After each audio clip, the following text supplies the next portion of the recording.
Welcome to market मंडली। सीधे point पर आते हैं। मार्केट की करंट वॉलेटिलिटी ने ट्रेडर्स और इन्वेस्टर्स सबको परेशान कर रखा है। आज के इस एक्सप्लेनर में इस केओटिक मार्केट को ब्रेक डाउन करेंगे और एक एक्शनेबल रोड मैप तैयार करेंगे ताकि एक्सट्रीम कंडीशंस में भी बिना किसी कंफ्यूजन के ट्रेड किया जा सके। अब देखिए, चारों तरफ से एक प्रेशर बन रहा है। सवाल ये है कि क्या निफ्टी इस परफेक्ट स्टॉर्म को झेल पाएगा? एक तरफ राइजिंग क्रूड ऑयल है, दूसरी तरफ सर्जिंग बॉन्ड यील्ड्स और ऊपर से एफओएमसी मीटिंग की अनसर्टेनिटी। ये बिल्कुल वैसा ही है जैसे हर तरफ से आंधी आ रही हो और मार्केट को अपना बैलेंस बनाना हो। इस चर्चा में हम इन 5 की एरियाज पर फोकस करेंगे। मैक्रो रिस्क्स से शुरू करके एफआईआई और डीआईआई के बैटल ग्राउंड्स, निफ्टी के टेक्निकल लेवल्स, ऑप्शंस डेटा और आखिर में एक क्लियर ट्रेडिंग रोड मैप को समझेंगे। तो चलिए आगे बढ़ते हैं। सबसे पहले बात करते हैं मैक्रो रिस्क्स और उन एक्सटर्नल प्रेशर्स की जो मार्केट का मूड खराब कर रहे हैं। ये स्लाइड एक बहुत ही क्लियर पिक्चर दिखाती है। एक तरफ मैक्रो प्रेशर्स लगातार बढ़ रहे हैं, चाहे वो क्रूड ऑयल का महंगा होना हो, यूएस बॉन्ड यील्ड्स का बढ़ना हो या जियोपॉलिटिकल टेंशंस। और इन सबका डायरेक्ट असर पड़ रहा है हमारे एसेट्स पर। रुपी वीक हो रहा है और नेचुरली इक्विटी वैल्यूएशंस गिर रहे हैं। और टेंशन की बात यह है कि वेस्ट एशिया के हालात के वजह से क्रूड ऑयल वापस $109 पर बैरल के आसपास आकर खड़ा हो गया है। अब हम सब जानते हैं कि भारत अपने तेल का एक बहुत बड़ा हिस्सा बाहर से मंगवाता है। तेल महंगा होने का मतलब है सीधा इन्फ्लेशन बढ़ना, और इन्फ्लेशन मार्केट के लिए किसी नाइटमेयर से कम नहीं होता। साथ ही साथ यूएस 10 ईयर ट्रेजरी नोट की यील्ड 4.603% तक पहुंच गई है। अब सोचिए, जब अमेरिका में बिना किसी रिस्क के इतना सॉलिड रिटर्न मिल रहा हो तो फॉरेन इन्वेस्टर्स यहां इमर्जिंग मार्केट्स में रिस्क क्यों उठाएंगे? यही कारण है कि हमारी इक्विटीज का आकर्षण अचानक से कम होने लगा है। अब थोड़ा फोकस शिफ्ट करते हैं इंस्टीट्यूशनल ट्रेंड्स पर, जहां एफआईआईज और टीआईआईज के बीच एक जबरदस्त टक्कर चल रही है। यहां एकदम क्लियर टग ऑफ वॉर देखा जा सकता है। फॉरेन इंस्टीट्यूशनल इन्वेस्टर्स ने लगभग 13,583 करोड़ की भारी बिकवाली की है, पर दूसरी तरफ डोमेस्टिक इंस्टीट्यूशनल इन्वेस्टर्स ने एग्रेसिवली 18,524 करोड़ की बाइंग करके इस सेल ऑफ को प्रैक्टिकली एब्जॉर्ब कर लिया है। बेसिकली दोनों तरफ से पूरा जोर लगाया जा रहा है। लेकिन सच्चाई ये है कि डीआईआईज के सपोर्ट के बावजूद मई के महीने में एफआईआईज की लगातार सेलिंग एक भारी रुकावट बनी हुई है। जब तक कि आक्रामक बिकवाली रुकती नहीं, तब तक निफ्टी के लिए 23,800 के ऊपर टिकना और रिकवरी दिखाना लगभग नामुमकिन लग रहा है। ऊपर की तरफ जैसे एक सीलिंग बन गई है। तो इस पूरे केओस के बीच टेक्निकल्स क्या कहते हैं? आइए मास्टर कैपिटल सर्विसेज के एनालिस्ट पर्सपेक्टिव को समझते हैं। मास्टर कैपिटल सर्विसेज के डॉक्टर रवि सिंह का कहना बिल्कुल साफ है। उनके अनुसार जब तक निफ्टी 23,850 के रेजिस्टेंस मार्क के नीचे है, बेयर्स का पलड़ा भारी है। ऐसे में एक सेल ऑन राइज अप्रोच सबसे बेहतर काम करेगी। मतलब जब भी मार्केट थोड़ा ऊपर की तरफ उछाले, वहां फिर से सेलिंग आने की पूरी संभावना है। और ये 23,850 कोई हवा में तीर नहीं है।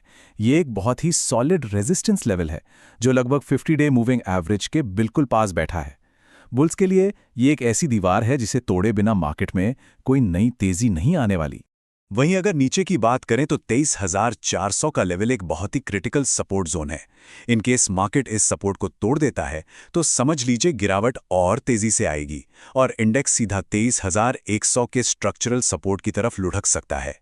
चलिए अब थोड़ा और डीप डाइव करते हैं डेरिवेटिव्स और ऑप्शंस डेटा के अंदर, ताकि इस पजल के बाकी पीसेस भी मिल सकें। यहां आगे बढ़ने से पहले मैक्स पेन को समझना जरूरी है। सिंपल शब्दों में कहें तो ये वो स्ट्राइक प्राइस है जहां सबसे ज्यादा ऑप्शन कॉन्ट्रैक्ट्स ओपन होते हैं। अगर मार्केट इस पॉइंट पर एक्सपायर होता है तो ऑप्शन बायर्स को सबसे बड़ा नुकसान उठाना पड़ता है, और एक्सपायरी के आसपास मार्केट नेचुरली इसी पॉइंट की तरफ खिंचता है ताकि ऑप्शन सेलर्स को फायदा हो। और सबसे दिलचस्प बात यह है कि 21 मई की एक्सपायरी के लिए ये मैक्स पेन एग्जैक्टली 23,400 पर बैठा है।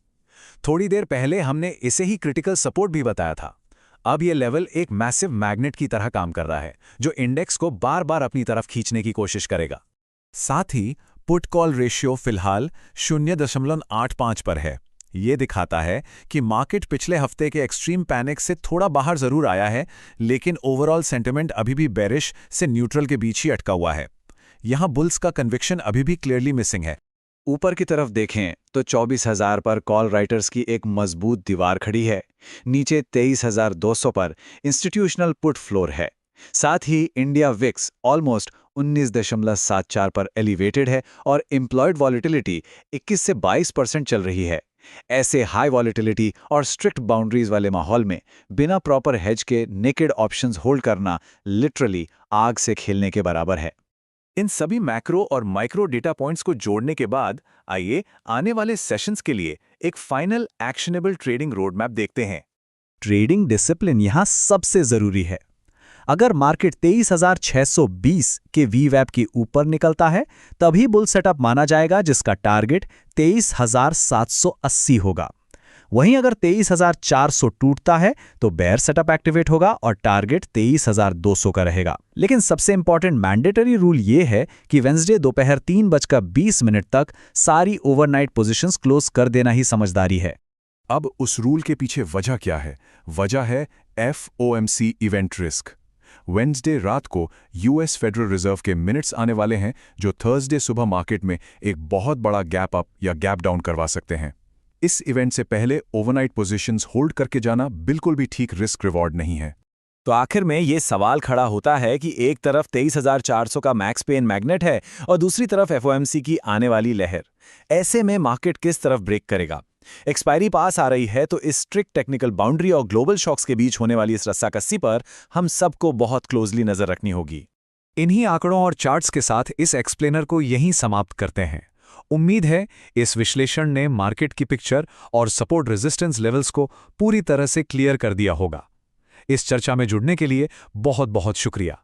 अगर ये एक्सप्लेनर पसंद आया तो इसे ज़रूर लाइक और शेयर करें, चैनल को सब्सक्राइब करें और कमेंट्स में बताएं कि इस वॉलेटाइल मार्केट में अगला मूव क्या हो सकता है। Happy trading!